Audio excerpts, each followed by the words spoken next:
Hello students. देखिए बेटा, आज का जो हमारा टॉपिक है वो है फूड प्रिजर्वेशन। ठीक, कि फूड को किस तरह से हम प्रिजर्व कर सकते हैं।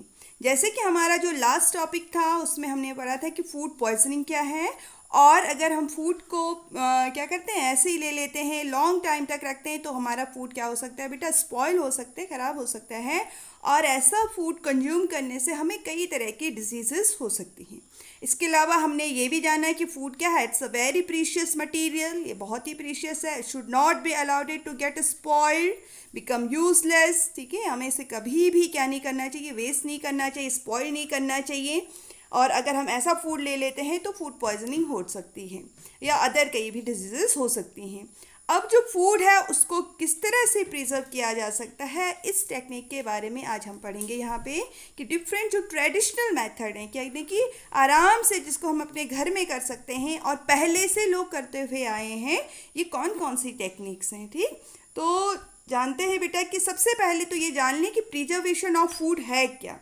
ठीक है, अगर इसकी हम डेफिनेशन देखें, इसको कहें तो ये क्या है, it is the process in which the food materials are given a suitable physical और chemical treatment to prevent their spoilage is called food preservation. यानी कि क्या है कि जो फूड है हमारा, उसको हम फिजिकली या केमिकली इस तरह से ट्रीट करते हैं कि हमारा जो फूड है वो एक लंबे टाइम तक जा सकता है, एक लंबे समय तक उसका इस्तेमाल कर सकते हैं, यूज़ कर सकते हैं। तो इसी को हम क्या कहते हैं, it is called the food preservation. तो कुछ हम ट्रेडिशनल मेथड देखते हैं कि क्या क्या ट्रेडिशनल मेथड हैं। इसमें सबसे पहले अगर हम देखें बेटा, हमारा जो ट्रेडिशनल मेथड है वो है सन ड्राइंग, डिहाइड्रेशन भी इसे हम कहते हैं, यानी कि जो फूड मटेरियल है उसको धूप में सुखाना। आप लोगों ने देखा होगा कि बहुत सारी जो वेजिटेबल्स हैं, जैसे कॉलीफ्लावर हो गया, स्पिनच हो गया, पालक वगैरह, मेथी की लीव्स हो गई, है ना। तो इनको क्या करते हैं, ये तो हर सीज़न में तो हमें मिल नहीं सकती हैं, इस वजह से इसको क्या किया जाता है, धूप में सुखाया जाता है। और जब इसका मॉइस्चर रिमूव हो जाता है तो उसको हम एक लंबे समय तक बाद तक भी इसको इस्तेमाल कर सकते हैं। ऐसे ही आपने स्टोरेज ऑफ ग्रेन्स में भी देखा था, जो हमने पहला जो चैप्टर था हमारा क्रॉप प्रोडक्शन वाला, उसमें भी हमने कहा था कि जो ग्रेन्स हैं उनको हम कैसे स्टोर करते हैं। जैसे वीट्स वगैरह हैं, उनको पहले सुखा देते हैं और उसके बाद इनको हम अपने कंटेनर्स में, या जो हमारे क्या हैं सिलोज वगैरह हैं, उसमें स्टोर करते हैं। और ये मेथड आपने अपने घरों में देखा होगा। ठीक, तो ये सबसे अच्छा मेथड है, इजी है, कि जिससे हम अपने फूड को क्या कर सकते हैं, प्रिजर्व कर सकते हैं। या हम कह सकते हैं क्या है ये, सन ड्राइंग, डिहाइड्रेशन, या removing of moisture from food. Clear. तो अब दूसरा जो हमारा मेथड है वो क्या है बेटा, it is the preservation of food by heating. Commonly इसमें हम किसको प्रिजर्व करते हैं, मिल्क को। ठीक, तो मिल्क को अगर आप देखेंगे, इसको हम बॉईल करके रखते हैं, तो आफ्टर बॉइलिंग जब इसको बॉईल करते हैं, इसमें जो बैक्टीरिया प्रेजेंट होते हैं ये खत्म हो जाते हैं, दे किल्ड। ठीक है, और हमारा जो फूड है वो एक लंबे टाइम तक के लिए क्या हो जाता है, प्रिजर्व हो जाता है। लंबे टाइम यानी कि पूरे दिन तक के लिए, अगर टेम्परेचर ज़्यादा नहीं है तो ये क्या हो जाता है, प्रिजर्व हो जाता है। और अगर हम उसको ऐसे ही रखेंगे बिना बॉईल करके, तो वो क्या हो सकता है, वो ख़राब हो सकता है, स्पॉइल हो सकता है। ठीक, अगला जो मेथड है वो है हमारा क्या, preservation of food by cooling, उसको ठंडा करके। आप जानते हैं बेटा कि जो लो टेम्परेचर्स हैं उसमें माइक्रोब्स ग्रो नहीं करते हैं। In low temperature inhibits the growth of micro organism. ठीक, तो जो फूड स्पॉइलिंग जो बैक्टीरिया है ये क्या नहीं होंगे, it will not grow and multiply, ये न तो ग्रो होंगे न मल्टीप्लाई होंगे, किसमें, इन कोल्ड कंडीशंस। जब कंडीशंस कोल्ड हो जाती हैं, ठंडी हो जाती हैं, तो यहाँ पे माइक्रोब्स ग्रो नहीं करते हैं। इस वजह से हम इसको क्या कर सकते हैं, अपने फूड को एक लंबे टाइम तक प्रिजर्व कर सकते हैं। और ये जो मेथड है इसको कॉमनली हम लोग अपने घरों में यूज़ करते हैं, जैसे कहाँ पे, रेफ्रिजरेटर जो हमारे घरों में होता है, ठीक है, वहाँ पे हम अपने फूड को एक लंबे टाइम तक इसमें रख सकते हैं। जैसे आप लोगों ने देखा होगा, मिल्क है उसको भी हम उसमें रख देते हैं। नीडेड फ्लोर यानी कि आपका डो जो होता है, आटा गुथा हुआ, उसको भी रख देते हैं, तो ख़राब नहीं होता है। जबकि अगर हम बाहर रखें तो वो स्पॉइल हो सकता है।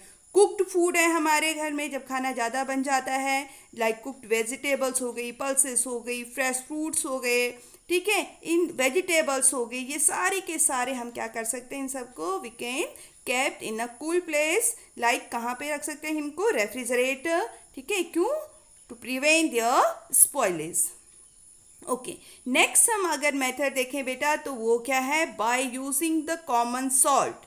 आप लोगों ने देखा होगा बेटा कि जब पिकल्स वगैरह बनाते हैं तो उसमें भी कॉमन सॉल्ट क्या किया जाता है, यूज़ किया जाता है। तो कॉमन सॉल्ट क्या है, it is also use to preserve fruits such as, जैसे रॉ मैंगोज, आपके कच्चे आम हैं उसमें डाल दें तो प्रिवेंट रहता है। लेमन हो गया, आमला हो गया, ठीक है, इन the form of their pickles. इसके अलावा क्या है, जो चटनीस वगैरह में भी देखा होगा आपने, हम लोग क्या बनाते हैं, जब चटनी बनाते हैं तो उसमें अगर हम नमक डाल देते हैं तो वो काफ़ी लंबे समय तक हमारा जो फूड है ये प्रिजर्व रहता है। तो हम कह सकते हैं क्या है, the common salt has been use to preserve food. इसके अलावा इसको मीट एंड फिश को भी क्या होता है बेटा, इससे प्रिजर्व किया जा सकता है। मीट को, फिश को भी इसको आपके कॉमन सॉल्ट से प्रिजर्व किया जा सकते हैं। अगला जो मेथड है हमारा वो क्या है, by using the sugar. Sugar जो है उसको भी यूज़ करके हम क्या कर सकते हैं, अपना जो फूड है उसको लंबे टाइम तक प्रिजर्व कर सकते हैं। इसमें हमारे पास बहुत सारे एग्जांपल्स हैं। आप लोगों ने, इसमें हम लोग क्या प्रिजर्व करते हैं, फ्रूट्स को mostly, the fruits which are preserve in the form of, जैसे जैम्स की फॉर्म में इसको हम प्रिजर्व कर सकते हैं, जेलीज की फॉर्म में प्रिजर्व कर सकते हैं by using sugar as a preservatives. Apple हो गया, राइप मैंगो हो गए आपके, ठीक, ऑरेंज हो गया, स्ट्रॉबेरी हो गया, पाइन एप्पल, गुआवा। आप लोग जैम खाते हैं ना, अलग अलग मार्केट में जो आते हैं, तो आपने देखा होगा कितने मीठे वो होते हैं। और किसकी वजह से, एक तो उसका अपना टेस्ट होता है फ्रूट का, दूसरा उसमें हम एक्स्ट्रा शुगर जो ऐड करते हैं वो भी कैसे काम करता है बेटा, एज अ प्रिजर्वेटिव्स में काम करता है, ठीक। अगला जो मेथड है ये है आपका bye using the mustard oil. जो मस्टर्ड ऑयल है, सरसों का जो तेल है, उसको भी हम एज ए प्रिजर्वेटिव यूज़ करते हैं, और पहले से करते आए हैं लोग। किस चीज़ के लिए, फॉर मेकिंग द पिकल। जो पिकल है, अचार जो बनाते हैं हम लोग, उसमें मस्टर्ड ऑयल को यूज़ किया जाता है।